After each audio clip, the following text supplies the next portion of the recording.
Dalawang drug suspect arestado ng Binangonan PNP sa bypass operation sa Binangonan, Rizal.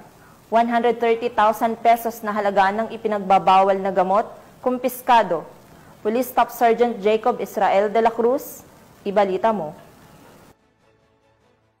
Dalawang sospek ang naaresto sa kinasang bypass operation ng Binangonan Police bandang alas 10:30 ng gabi noong Oktubre 17, taong kasalukuyan sa Barangay Gapos, Binangonan, Rizal.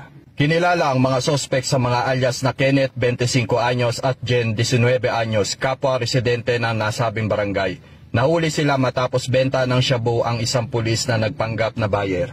Nakuha sa mga sospek ang 3 sachet na hinihinalang shabu na tumitimbang na 19.21 gramo na may halagang higit 130,000 piso, isang cellphone at marked money. Ang operasyon ay may koordinasyon sa PIDEA at naitala sa video bilang bahagi ng transparency.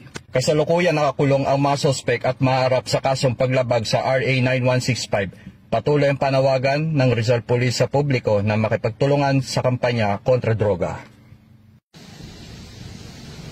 Mula dito sa Calabarzon, ako ang inyong Police News Network Correspondent, Police Staff Sergeant Jacob Israel de la Cruz, alagad ng batas, tagataguyod ng balitang pulis.